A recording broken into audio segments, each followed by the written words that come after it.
Saludos. El día de hoy vamos a estar hablando de ecología de poblaciones. La idea es que examinemos distintos términos relacionados con la ecología poblacional, que usted aprenda qué hacen los ecólogos de poblaciones. Nos vamos a enfocar en los modelos de crecimiento poblacional, tanto el logístico como el exponencial, y cómo se diferencian uno de otro. Vamos a explicar los conceptos de trade-off o costo-beneficio en las historias de vida de distintos organismos, y vamos a hablar de las estrategias que tienen distintos tipos de organismos a la hora de, pues, asegurar su supervivencia, ¿no? Cosas que habíamos hablado cuando empezamos incluso el semestre hablando de evolución. Entonces, para repasar un poquito terminología que ya usted conoce, ¿no? Como población. Usted sabe que en biología y en ecología hablamos de población como un grupo de individuos de la misma especie que viven en la misma área. Y eso hace que interactúen entre ellos. Yo creo que le había mencionado antes que a este nivel es que los ecólogos trabajan para entender cómo les está yendo a las poblaciones, para entender si una especie se encuentra amenazada, se encuentra en peligro, si se está volviendo una plaga dentro de un lugar que han invadido. A este nivel es que se han hecho los estudios de las cotorras puertorriqueñas, y son los estudios que nos han ayudado a proteger la especie, porque se han podido identificar cuáles son los estadios de vida clave, los más vulnerables a, a la extinción, ¿no? Los más vulnerables a que a la población no le esté yendo bien.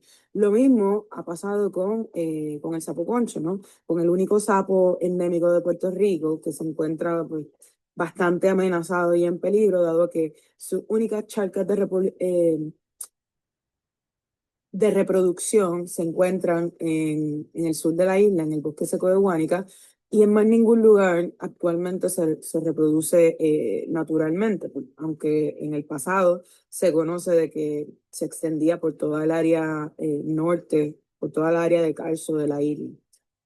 So, hasta cierto punto, esta es una de las ramas de la ecología con más aplicaciones, digamos, rápidas, porque pues, los movimientos de conservación, los grupos sin fines de lucro, muchas veces necesitan de estos ecólogos de poblaciones que les proporcionen parte de este conocimiento que ellos generan a la hora de examinar estas poblaciones para poder identificar dónde utilizar los fondos, porque pues, se puede imaginar que los fondos no son infinitos, que van a estar bastante limitados, y es mejor poder utilizar esos fondos de manera más eficiente en los estadios de vida que más necesiten, que más vulnerables sean, para asegurar que la población sobreviva.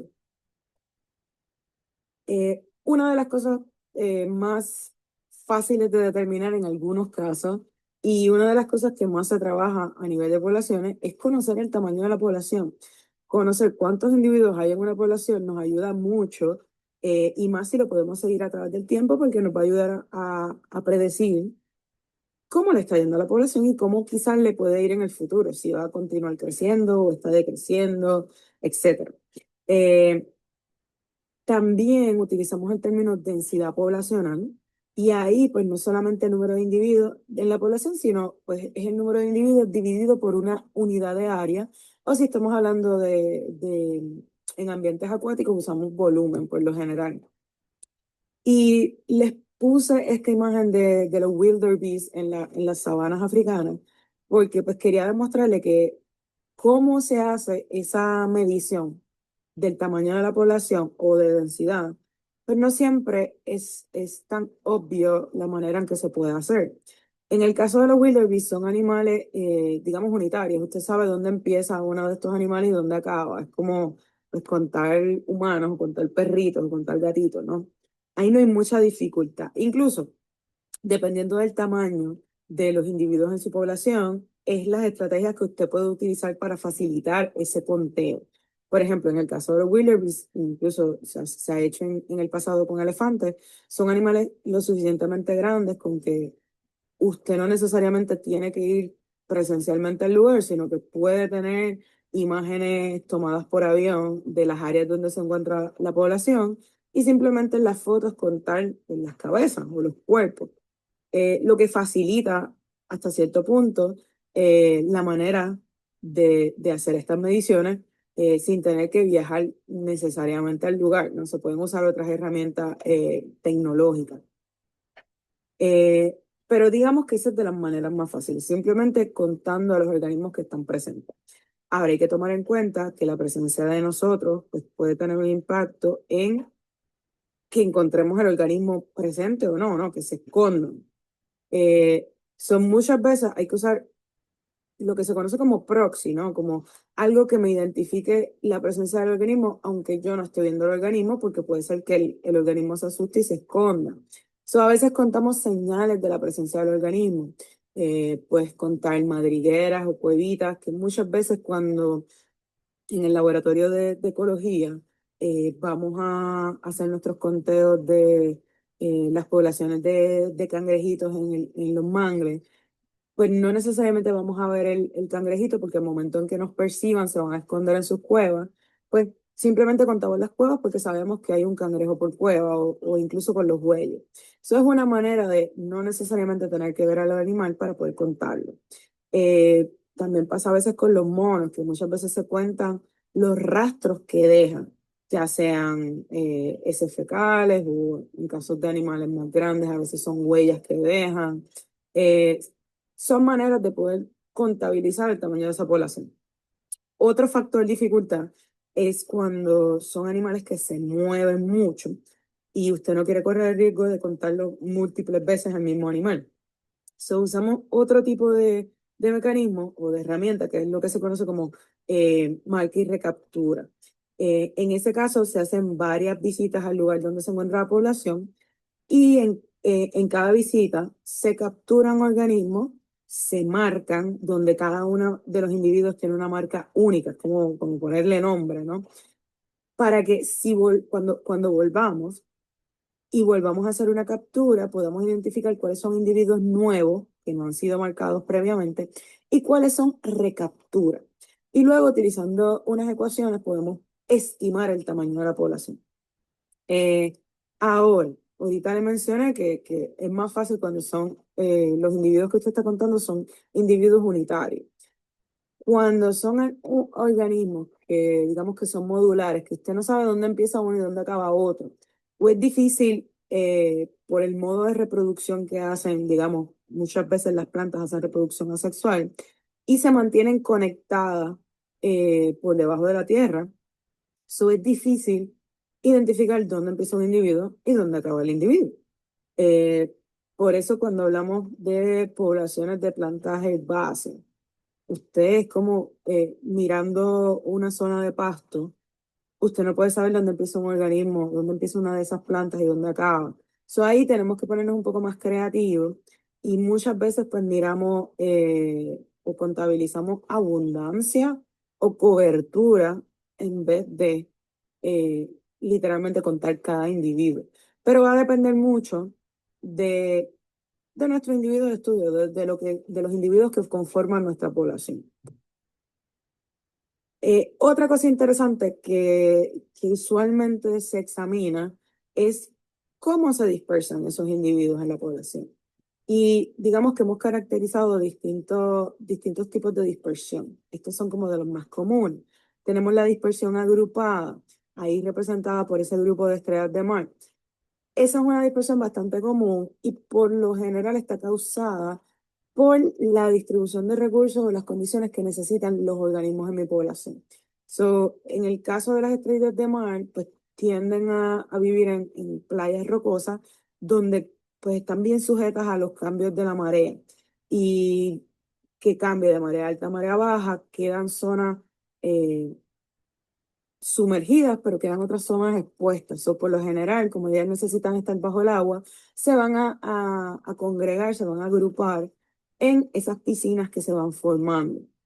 Igual, piense plantas que son de zonas ribereñas. Usted solamente las encuentra a los bordes de los ríos, en las zonas inundables alrededor de los ríos, porque necesitan esas condiciones de humedad. recurrente. En el caso de la distribución uniforme, y aquí representada por los nidos de esas gaviotas, usted ve que cada uno de esos nidos tiene casi una distancia equidistante, ¿no?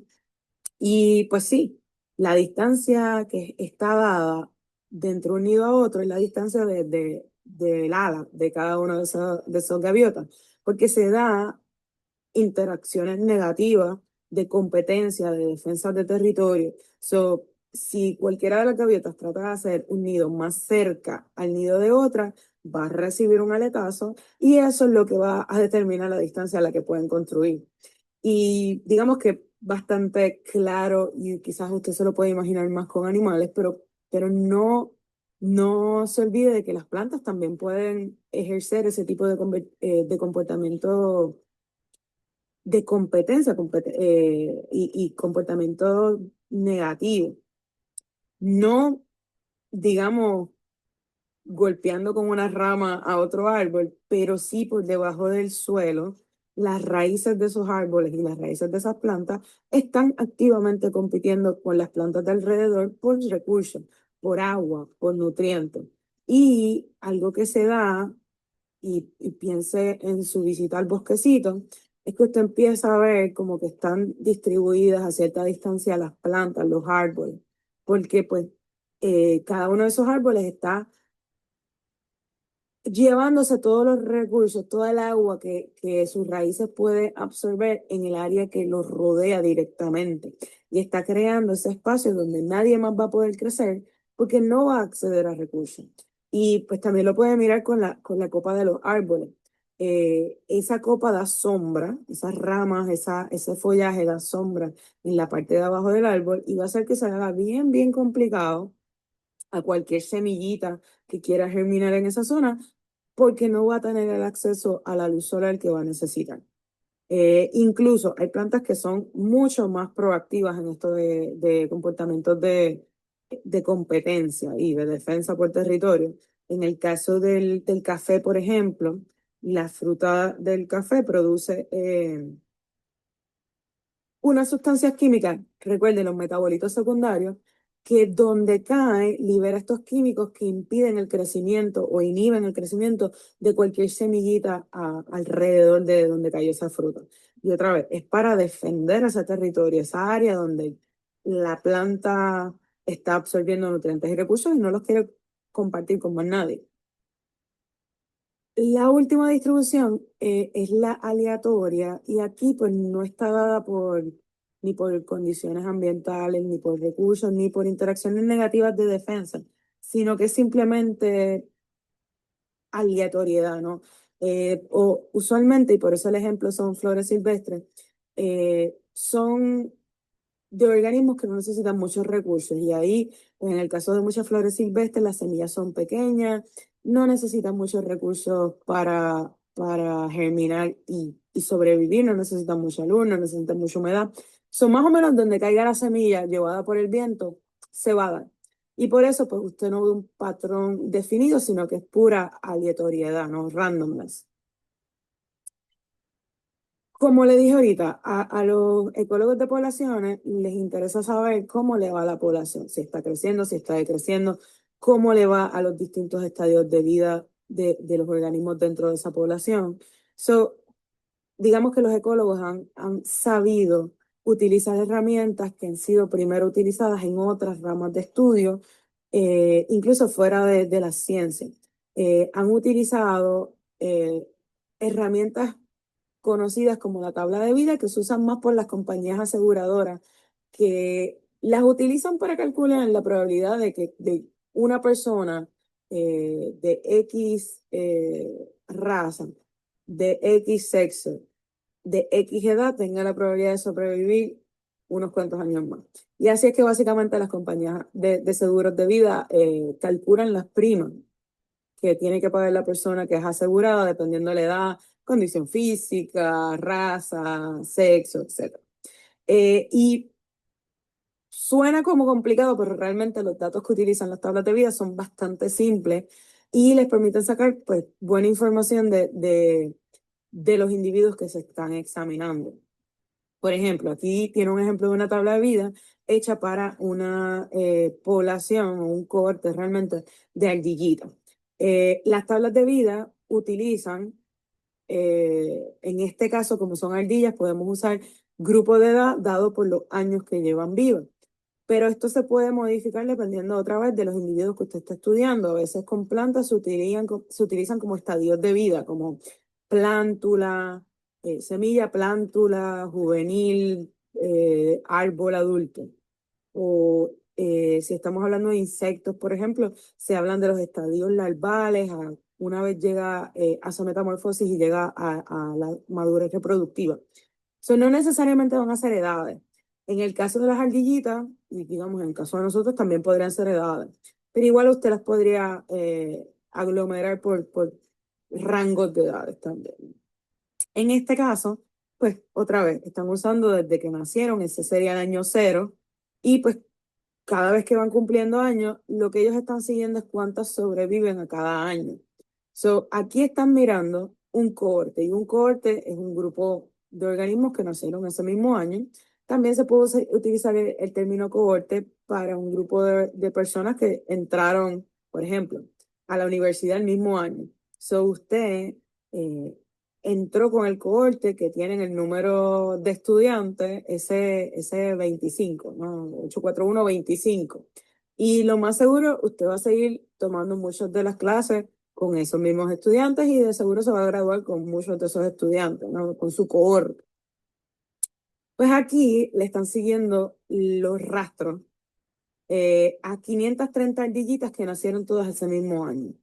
Y lo que están contabilizando puramente es cuántos sobreviven cada año. So, aquí le están mostrando que de las 530 que nacieron, solamente 159 sobrevivieron el primer año. Y de esas, solamente 80 sobrevivieron al segundo, 48 al tercero, 21 al cuarto y 5 al quinto año. Y ya con eso nos está diciendo que estas ardillitas nada más viven 5 años. Lo máximo que viven son 5 años. Ese es como el largo de vida de esta especie. Información que no teníamos, información que esta tablita nos está dando. Luego, con esos datos, que son los únicos que están recopilando, pueden hacer un cierto número de cálculos. Pueden calcular cosas como la probabilidad de supervivencia de esas ardillitas por año. Y pues aquí lo que están haciendo es tomando cuántas sobrevivieron el primer año entre el total de las que nacieron. Y van poco a poco sacando esa probabilidad. Usted puede presentar esa probabilidad también gráficamente y con esas probabilidades se calcula lo que se conocen como las curvas de supervivencia. Y aquí están graficadas, pero aquí separaron por sexo, ¿no? Tiene en rojo la, la probabilidad de supervivencia, o aquí dado como el número de ardillitas que sobrevivieron, que eran hembras, y la línea azul le muestra las ardillas que sobrevivieron, que eran machos. Ya otra vez, mirando el eje de X, usted ve que tiene edades, dado desde cero, cuando fue el año que nacieron, hasta, y estas son otras ardillitas que pueden sobrevivir unos años más, eh, aquí van de 0 a 9 años las hembras y de 0 a 5 años los machos. Y aquí ya, otra vez, más información que estamos ganando, el largo de vida, y que el largo de vida varía si son machos o si son hembras, y que los machos pues están mostrando una menor supervivencia. Lo otro, y ahí es que vemos los cambios en supervivencia, los va a notar en la pendiente que tiene esa línea. Por lo general, la pendiente a través de los años no está cambiando tanto, donde usted ve que cambia más que la pérdida de individuos de un año a otro es mayor, es a los últimos años. En los machos, de 4 a 5, usted ve que la línea se hace más, la pendiente, lo que digamos, lo que habría que subir de esa colina se hace más marcado. Y en el caso de las hembras, lo mismo. Ese último año, como que la pendiente se hace más fuerte, la supervivencia baja. A diferencia de los demás años, que es más o menos igual. ¿Y por qué le cuento esto? Esto nos ayuda a entender diferencias entre machos y hembras. Esto nos ayuda a entender diferencias entre estadios de vida o años para poder conocer si hay unos estadios de vida que son más vulnerables a morir que otros. Pero incluso con el trabajo de muchos ecólogos poblacionales, hemos encontrado patrones. Y mire que a nosotros los humanos nos encanta encontrar patrones. Hemos encontrado patrones de muchas especies que tienen como curvas de supervivencia parecidas. Eh, por ejemplo, hemos categorizado como 3 tipos de curvas de supervivencia y las llamamos tipo 1, tipo 2 y tipo 3. Y son como características de ciertos organismos que tienen ciertas estrategias de vida. So, por ejemplo, nosotros los humanos y los mamíferos grandes en general, piensa en las ballenas, los elefantes, tienen esa curva de vida que está simbolizada por esa línea roja. Y si usted ve esa curva de vida, está mostrando que la supervivencia, porque recuerde que abajo en el eje de X o en el eje horizontal, usted tiene, aquí no se lo están poniendo en años porque pues estamos comparando especies que tienen largos de vida bastante dispares. So, están hablando de por ciento del largo de vida. Y en el eje de Y tiene el número de supervivientes, igual que el caso de la gráfica anterior. Pero entonces, si usted mira la línea roja, la que muestra el tipo 1 de curva de supervivencia, le está mostrando que por lo general la supervivencia de los juveniles hasta adultos mayores es bastante alta. Y no es hasta, digamos, que ya pasan a volverse más ancianos, que la supervivencia empieza a caer. ¿Por qué se ve eso en humanos y en mamíferos grandes? Porque los humanos y los mamíferos grandes damos mucho cuidado parental, lo que asegura, o por lo menos aumenta grandemente, las probabilidades de que los individuos juveniles sobrevivan hacia la adultez. Y no es hasta la adultez tardía que vamos a ver que pues empiezan a morir más. Por otro lado, tiene la supervivencia tipo 2, que es un poco la que vimos en la gráfica anterior, donde a lo largo de la vida del organismo, la supervivencia es más o menos igual, no cambia tanto a lo largo de su vida. En el caso de la curva de supervivencia tipo 3, es todo lo contrario a las tipo 1, a las de nosotros.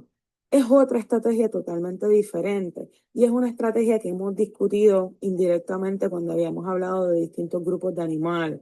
Son los animales que no dan cuidado parental, son los animales que su estrategia es producir muchos gametos, muchas veces lanzarlos al agua, y vimos muchos ejemplos de esos animales marinos que hacían fecundación externa, que lanzaban los gametos al agua y que en el agua se encontraron, que sí, producían grandes cantidades, pero los lanzaban a jugar con las probabilidades de que algunos se fecundaran y que de los que surgieran, de los organismos que surgieran de ahí, pues que pudieran sobrevivir, porque no están dando ningún tipo de cuidado parental. Están jugando el juego de las probabilidades. Por eso es que usted ve que la curva empieza rápido desde el inicio a caer, porque la supervivencia de los juveniles es bien baja y no se estabiliza y deja de cambiar hasta que llegan a la adultez. Una vez llegan a la adultez, la mayoría de esos organismos no tiene tantos problemas y la supervivencia se mantiene constante. Pero es en esas etapas tempranas, por la falta de cuidado parental, que vamos a ver esa supervivencia más bajita, en comparación, ¿verdad?, con la de tipo 1. Ahora, recuerde, yo siempre le digo esto, estas categorías las armamos nosotros los humanos, porque encontramos unos patrones. Vamos a encontrar también organismos que no se rigen por ninguna de estas 3 tipos de curvas, que a veces son una combinación de tipo 1 con tipo 2 y eso es normal. No todos los organismos de la naturaleza se van a comportar de esta manera. Nosotros aquí estamos generalizando, hablando de unos patrones que hemos visto, pero no todos los animales, usted, ¿verdad? No todos los animales y no todos los organismos en general, usted los puede meter en una cajita, ¿no? Y esto lo venimos hablando desde que empezamos hablando del término especie, ¿verdad? Vimos que incluso esa terminología tiene sus problemas, tiene casos donde no aplica, ¿verdad? No se olvide de que la naturaleza es mucho más diversa y mucho más interesante que las categorías que nosotros creamos. Recuerde que le dije, ¿verdad?, que a los ecólogos de poblaciones les interesaba mucho saber el tamaño de la población y cómo cambiaba a través del tiempo. Y esto es importante porque las poblaciones, si algo son, son dinámicas, están constantemente cambiando. Y cuando nosotros vamos al campo a colectar información sobre el tamaño de la población, es como si le estuviéramos tomando una foto en ese momento a la población, pero mañana ese número puede cambiar y de seguro va a cambiar. Y aquí quiero que vea cuáles son los factores o cuáles son los mecanismos que hacen que esas poblaciones estén continuamente cambiando. No son factores complicados, son cosas que usted entiende. Y quiero que no se asusten, ¿verdad? Porque hay un componente matemático importante en esto de la ecología poblacional, pero es simple, realmente es bastante simple. Por ejemplo, en esta población son como unos gorriones, usted tiene 8 gorriones en la población. Ahora, ¿qué cosas pueden hacer que esa población aumente? Que de 8 el día de mañana yo tenga 9 o 10 gorriones. Pues son mecanismos que usted conoce, como le decía. Son cosas como nacimiento. So, si nacen más gorriones, la población va a crecer. O que lleguen gorriones de otra población, que lleguen de otro lugar. La inmigración va a estar sujeta a cuán fácil es la movilidad entre poblaciones de los organismos que estamos hablando, que conforman nuestra población.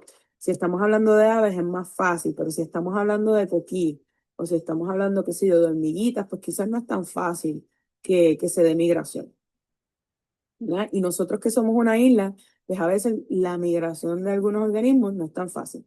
Si son aves, y más si son aves migratorias, pues es mucho más fácil. Pero siempre son cosas que tenemos que estar conscientes de cómo es nuestra población. En el caso de estas aves, tendríamos que tomar en cuenta nacimiento y migración.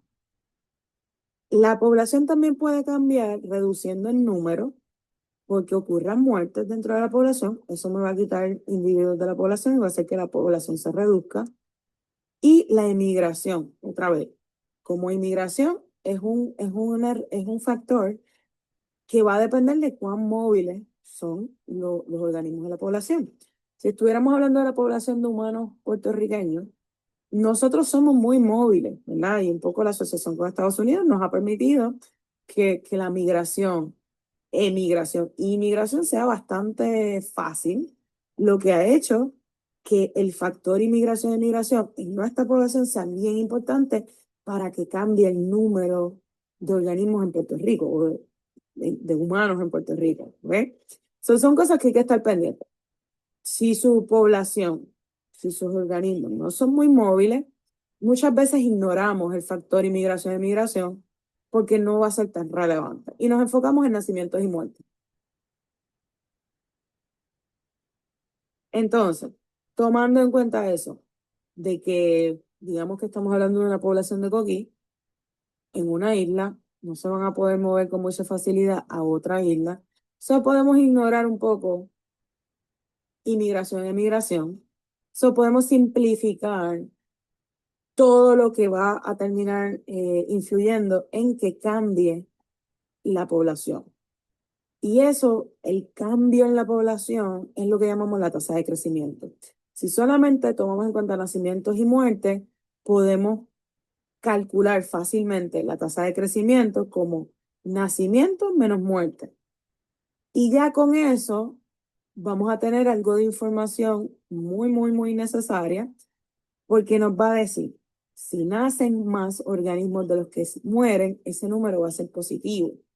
Y me va a decir que esa población todos los años va a estar creciendo, porque se están sumando más individuos de los que están restándose, ¿no? Se están muriendo. Ahora, si las muertes son mayores, yo voy a ver que ese número, esa tasa de crecimiento va a ser negativa. Me va a decir que con el tiempo esa población cada vez se va a hacer más pequeña, porque le estamos restando más de los que le estamos sumando. Y si ese número, si esa ecuación me da un cero, es que la población no debería estar cambiando. Están naciendo exactamente la misma cantidad de los que están muriendo y básicamente están reemplazando los individuos que se están muriendo. Nada más con ese cálculo, con saber cuántos se nacen y cuántos mueren, ya yo puedo ir imaginándome cómo le va a ir a esa población en el futuro.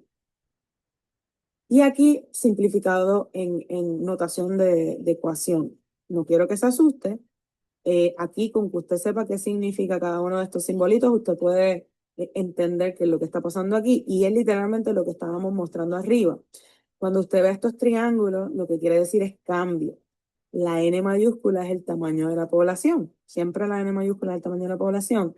Solo le está diciendo cambio en el tamaño de la población a través del tiempo, por eso está dividida entre cambio en tiempo, a través del tiempo, va a ser igual a nacimiento, la B ahí es de birth, menos muerte, y la D de death. Eso me está diciendo, usted puede calcular la tasa de crecimiento, cómo cambia la población a través del tiempo, si tiene nacimiento menos muerte. Y eso es todo. Muy, muy simple, nada complicado. Ahora, podemos calcular eso utilizando números per cápita, ¿no? Para ver cómo se ve esto en la población y tratar de calcular el crecimiento poblacional.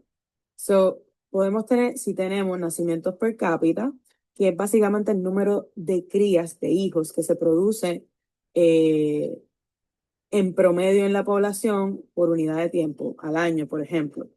Pues yo puedo utilizar esa B pequeña, ese nacimiento per cápita, y lo multiplico por el tamaño de la población. Porque recuerde que es el promedio de individuos que se añade a la población por unidad de tiempo. Y si tengo muertes per cápita, que es el número de muertes esperadas por una unidad de tiempo, pensemos años otra vez, esa tasa de nacimientos per cápita la multiplico por el tamaño de la población menos muertes per cápita por el tamaño de la población y me va a dar lo mismo, la tasa de crecimiento. Ese número que, como le digo, y aquí otra vez está simplificada, ese número, esa R, si me da un número mayor de cero, un número positivo, me está diciendo que la población va creciendo. Si me da un número menor que cero, me da un número negativo, me está diciendo que la población está decreciendo. Y si me da cero, no cambia. Y recuerde de dónde vienen estos valores. Nacimientos menos muertes. Y, y es obvio, si nacen más de los que mueren, va a haber más individuos cada vez en la población. Si mueren más de los que nacen, cada vez van a haber menos. Si los que nacen están sustituyendo a los que mueren, la población se va a mantener del mismo tamaño año tras año. Entonces, aquí voy a ponerle la pregunta rápida y lo que voy a hacer es que le voy a pedir que detenga el video en este momento para que usted la conteste y yo le voy a poner la respuesta correcta en los comentarios en la información del video para que, ¿verdad? Examine si la sacó bien o no. Como venía diciéndole, nosotros los ecólogos hemos hecho buen uso de herramientas de otras ramas de estudio.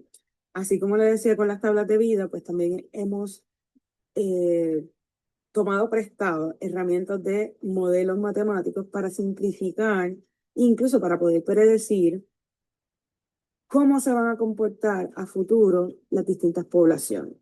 Predecir cómo van a cambiar en términos de su crecimiento. Y, y uno de los modelos que se utiliza mucho es el crecimiento exponencial, que aplica para cierto tipo de poblaciones, porque el crecimiento exponencial lo vamos a ver en poblaciones donde no hay limitaciones por recursos, ¿no? Son poblaciones que están viviendo bajo condiciones ideales. Y lo que vamos a ver bajo esas condiciones es que las poblaciones van a aumentar todo lo que puedan, van a crecer, crecer, crecer. Y cuando digo que no hay limitaciones por recursos, es pues que no tienen que competir por recursos porque tienen todo el espacio, todos los nutrientes, toda el agua, y no tienen depredadores que se los estén comiendo y reduciendo el número de individuos en la población. Esto ocurre naturalmente cuando tenemos organismos que están colonizando nuevas áreas. Pues como son poblaciones pequeñas, tienen todos los recursos disponibles y están llegando a un lugar nuevo donde probablemente no tengan depredadores naturales. Entonces, cuando aplicamos este modelo de crecimiento exponencial, vamos a ver curvas como las que tiene aquí, que tienen como una forma de J. Aquí en la gráfica usted tiene en el eje de X tiempo. Aquí, para generalizar, usa el número de generaciones, pero podría decir años, meses, minutos, dependiendo de, ¿verdad? De su población, si estamos hablando de bacterias, de insectos, de humanos. En el eje de Y usted tiene el tamaño de la población. Y lo que me está mostrando, las dos curvas que tienen forma de J, es cómo va creciendo la población, cómo va aumentando el tamaño de la población, ese N mayúsculo.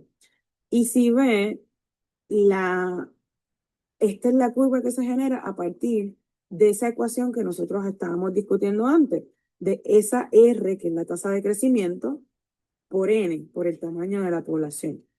Y eso es lo que genera este tipo de curva, que parecería que al inicio, y si mira la gráfica, donde empiezan las dos líneas, la roja y la azul, en cero, parece que al inicio no van creciendo muy rápido. Y de momento tienen esta parte donde el crecimiento como que explota. Y ahora sí, el cambio de un año a otro o de una unidad de tiempo a otra es bien marcado. Vamos de 500 individuos a 1000 individuos en menos de una generación, quizá. ¿Qué pasa?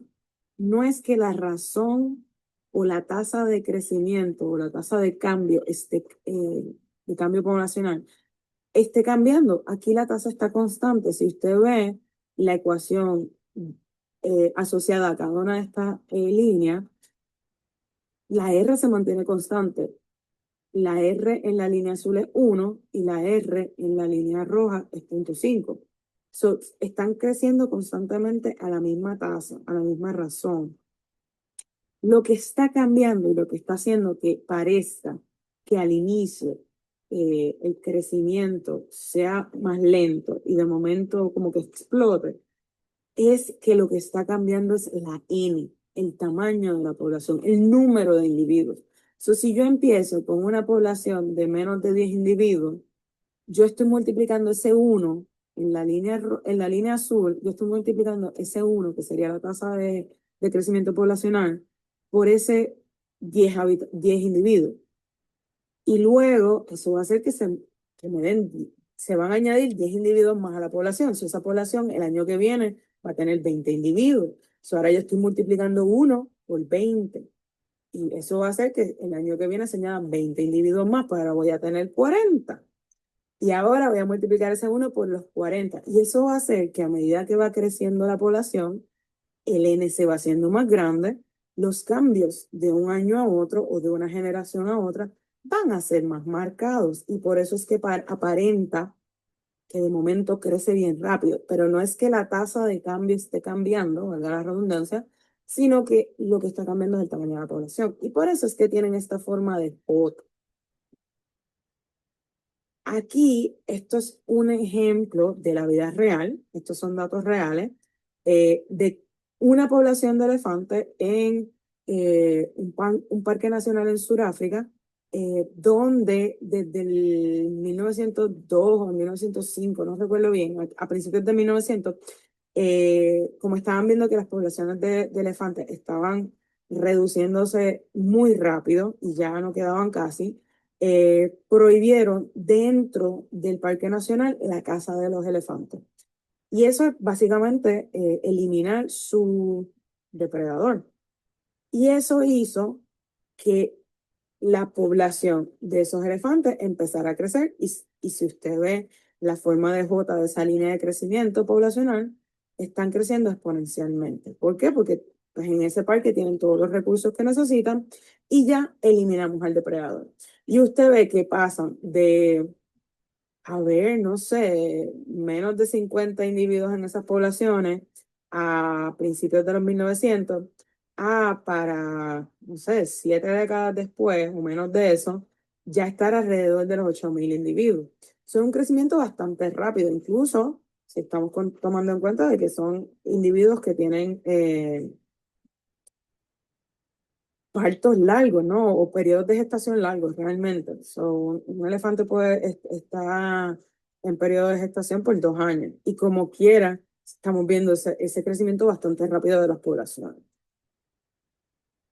Entonces, para repasar y asegurarnos que usted ha entendido bien esto del crecimiento exponencial y lo que significa. Le voy a hacer la siguiente pregunta, y esta sí la vamos a discutir porque necesito que entienda este concepto bien. Aquí volvemos con esa misma gráfica de los elefantes en el Parque Nacional de Sudáfrica, que, como les dije, es un ejemplo real de cómo las poblaciones pueden crecer exponencialmente bajo ciertas condiciones. Condiciones de recursos ilimitados y de no depredadores. Y la premisa dice, el modelo de crecimiento exponencial describe el aumento del tamaño de una población sin limitaciones por recursos o espacio. Esta gráfica muestra la población de elefantes del Parque Nacional Kruger. A partir de esta gráfica, ¿qué usted puede decir? ¿Verdad?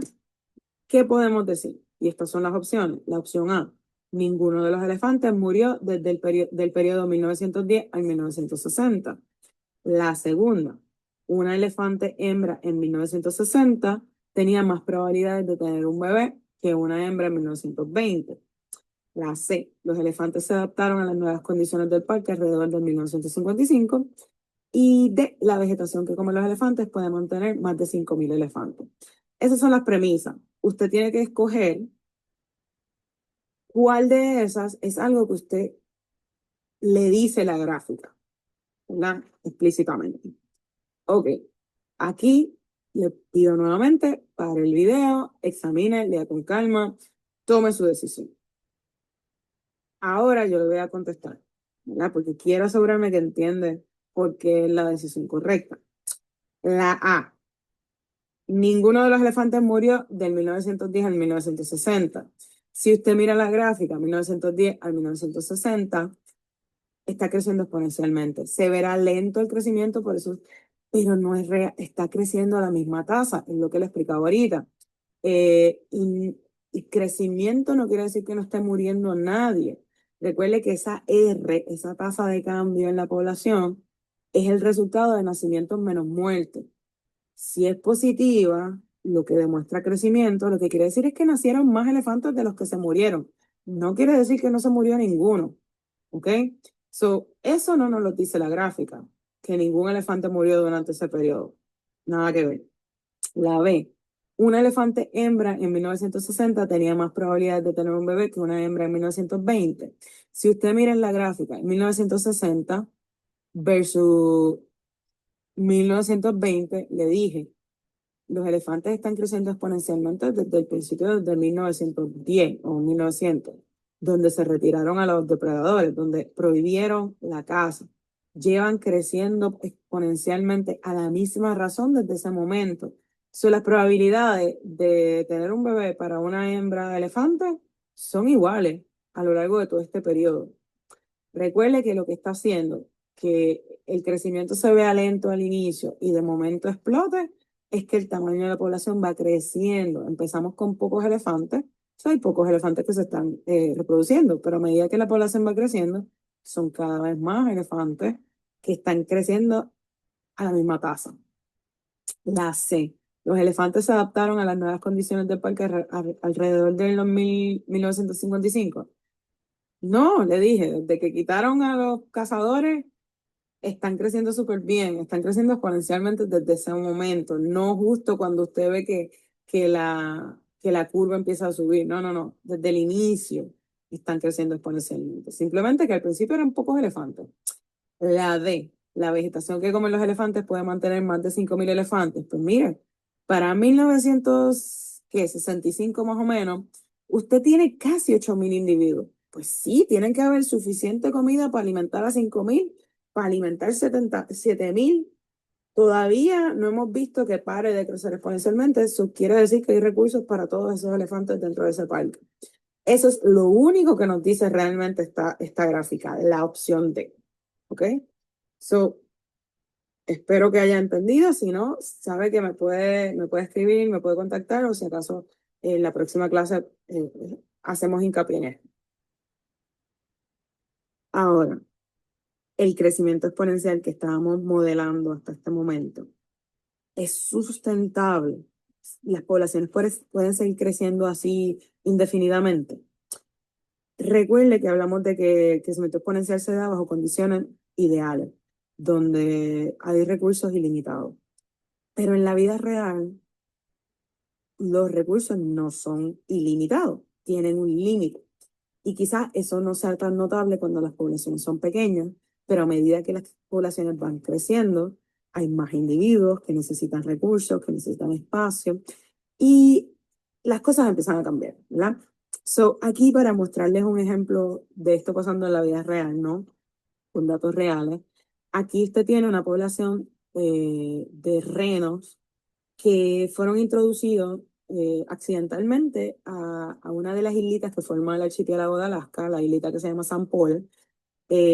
Como llegaron estos renos a esa isla fue durante un año de una nevada bien fría, que hicieron que la bahía se congelara, de manera que hubiera un- una manera de llegar caminando sobre el hielo de la bahía del continente, de Alaska continental, a las islitas, a esta islita, por ejemplo.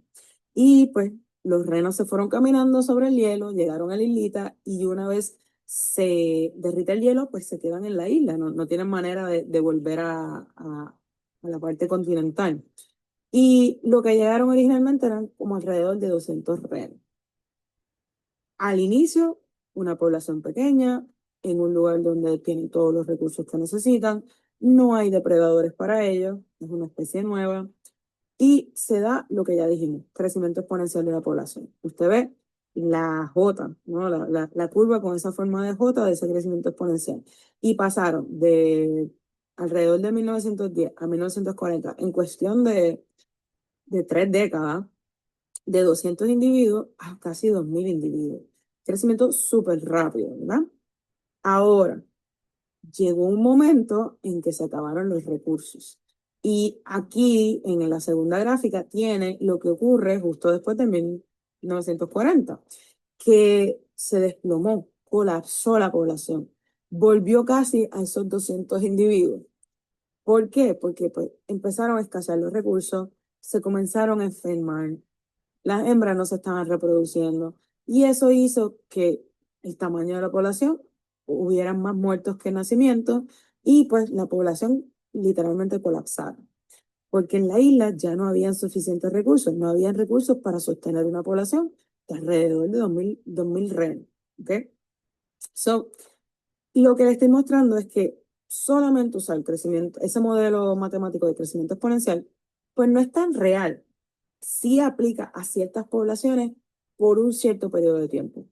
Pero con el tiempo vamos a ver que los recursos empiezan a escasear y ya se van a comportar de otra manera. So, ahí es cuando nos movemos a usar otro tipo de modelo. Igual, modelos matemáticos, pero que le añaden un poquito más de realidad a lo que pasa. Aquí es donde nos movemos al crecimiento, al modelo de crecimiento logístico. Este modelo busca eso, darle un poquito más de realidad a ese crecimiento poblacional, pensando que llega un momento en que los recursos empiezan a escasear, particularmente cuando las poblaciones crecen demasiado. So, aquí, y quiero otra vez, no se asuste con las ecuaciones, después que sepamos qué significa cada cosa, se puede entender. Otra vez, usted tiene aquí la D, usted tiene dn sobre dt. La D es lo mismo que el triangulito, cambio en n, cambio en el tamaño de la población a través del tiempo, va a ser igual. Rn, venimos con ese pedacito de la ecuación desde antes. Ese pedacito de la ecuación es el crecimiento exponencial. Si no tuviéramos más nada, esa parte del modelo me estaría diciendo que la población va a crecer exponencialmente. Es la tasa de crecimiento, que sería nacimientos menos muertes por el tamaño de la población. Eso ya lo habíamos visto. Lo que añade este modelo logístico es la otra parte, la parte de al lado, ¿no? Esta división es lo que va a limitar el crecimiento. Y aquí es que usted ve que se añade este término K, que no habíamos visto antes. Y esa K es lo que se conoce como la capacidad de carga. Es el tamaño máximo que puede tener esa población, dado las condiciones del ambiente, los recursos que hay disponibles. Eso es lo máximo que puede sostener el ambiente de individuos de esa población. Para más de eso no hay recursos. Ese es como el tope de tamaño de esa población que el ambiente puede sostener. Entonces, para que vean, ¿verdad? Y esto otra vez, esta es la manera de añadirle realidad, ¿no?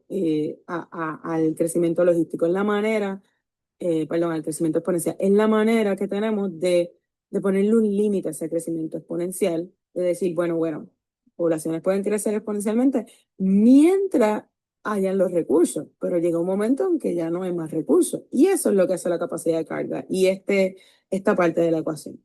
Entonces, si usted mira en la parte de arriba de esa división, usted tiene K menos N y eso se divide entre K. Si la N es pequeña, pequeñita, cercana a cero, ¿verdad? Si el tamaño de la población es pequeñito, pocos individuos, realmente le voy a restar muy poquito acá. K se va a parecer acá y cuando usted divide un número sobre el mismo número o bien parecido, le da un número, le da o uno o un número bien parecido a uno. Realmente, mientras la N, el tamaño de la población sea pequeño, la población va a crecer exponencialmente porque es casi multiplicar esto por uno.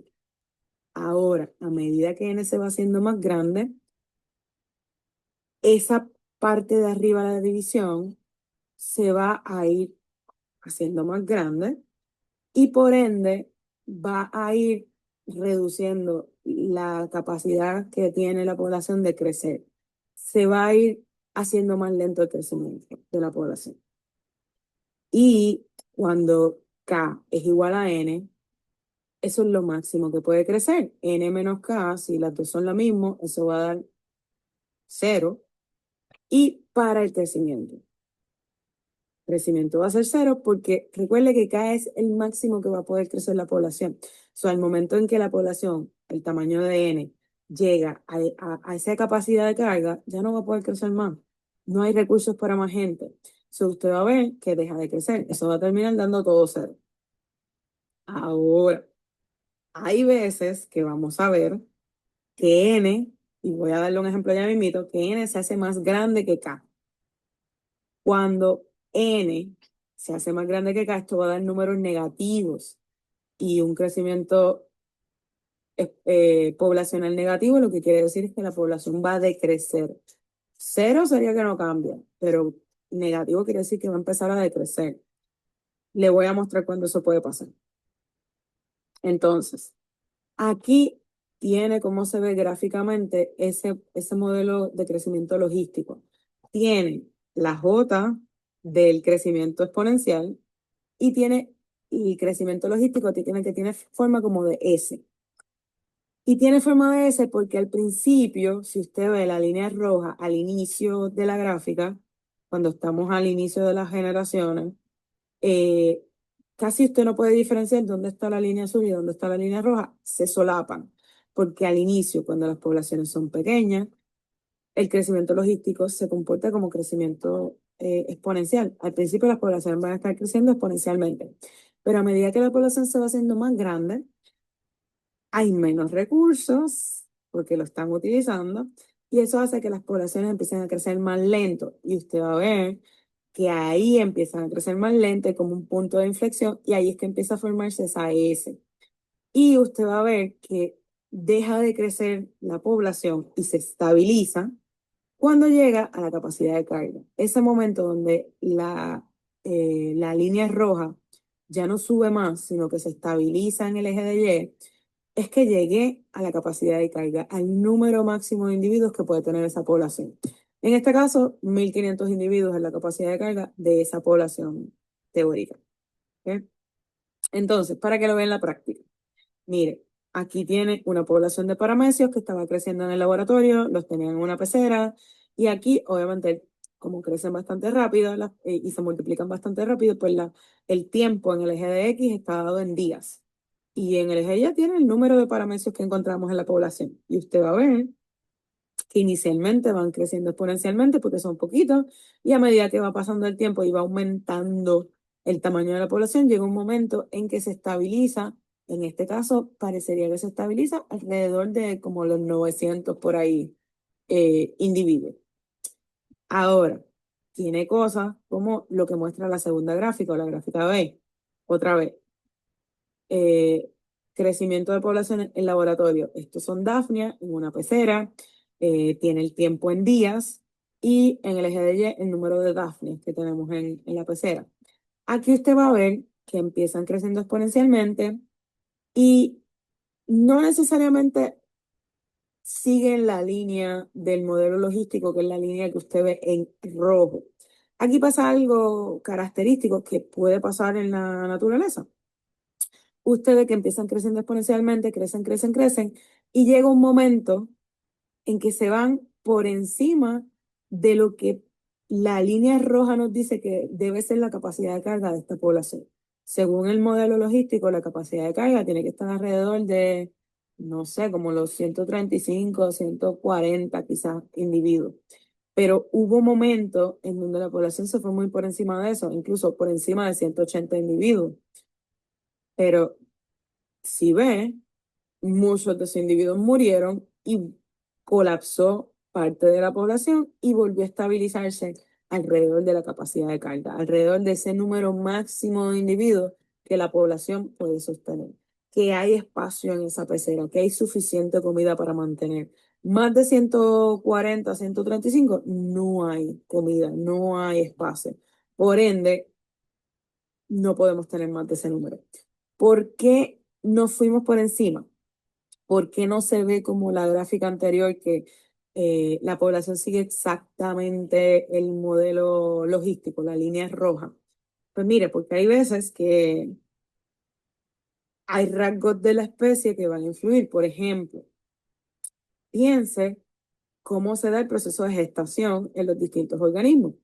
Lo más probable que pasó aquí es que las hembras en el día 40 las hembras, todavía la población está creciendo exponencialmente.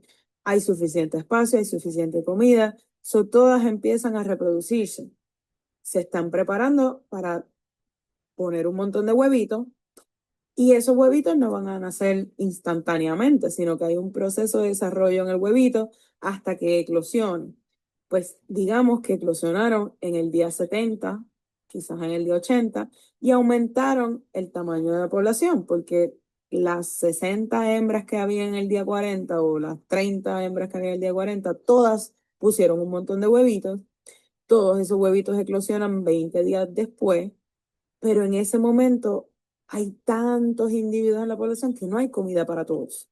Eso hace que colapse y vuelva a establecerse, estabilizarse alrededor de ese tamaño máximo que puede sostener el ambiente. En este caso, la capacidad de carga alrededor de los 140 individuos. Entonces, aquí repasando, le dejo otra vez la la pregunta, usted hace pausa y yo le voy a poner la contestación en la cajita, ¿verdad? de información abajo del video. Entonces, le digo, ese modelo logístico añade realidad, añade un tope que puede alcanzar esa población.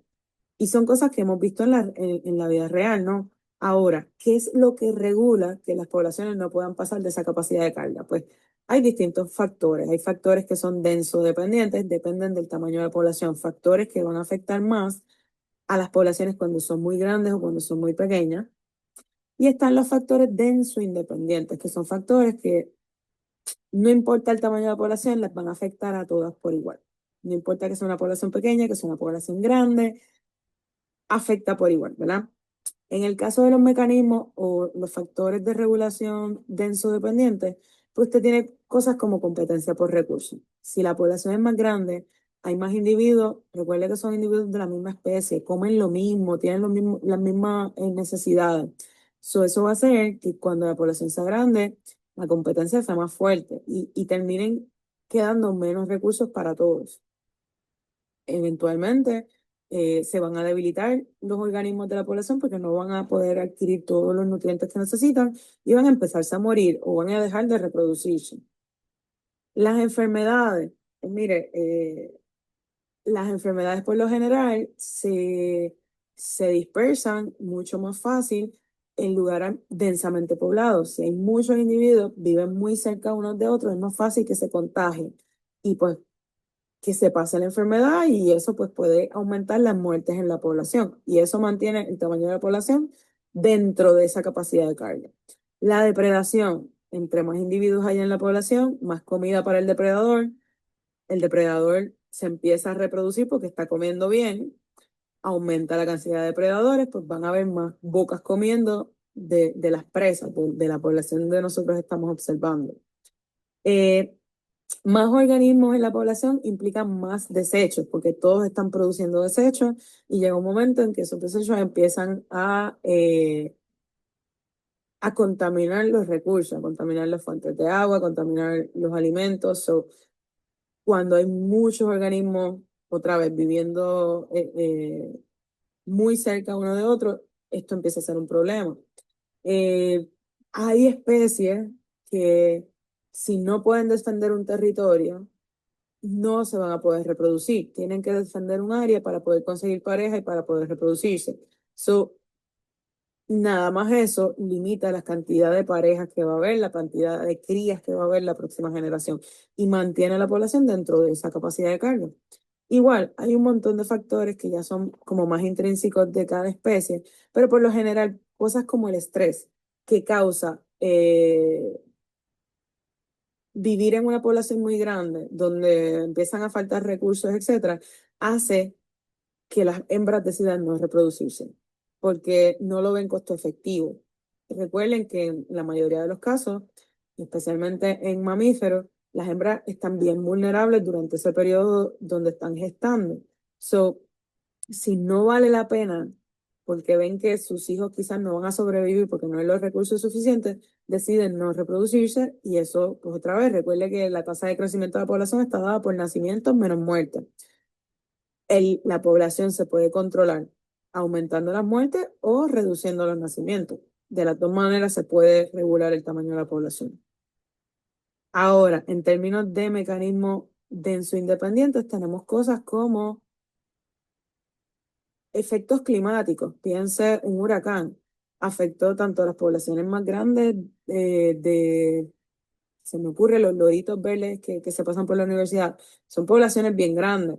Eh, pero también afectó a la cotorra puertorriqueña que tienen poblaciones pequeñas, porque va a afectar a todas las poblaciones por igual, sean grandes o sean pequeñas.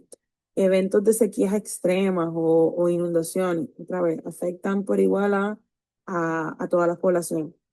Cosas como factores humanos, como piense un derrame de petróleo. Todas las poblaciones que estaban en esa zona marina se van a ver afectadas, sean poblaciones que estaban creciendo exponencialmente porque les iba bien y tenían muchos recursos, o poblaciones que pequeñas, ¿verdad?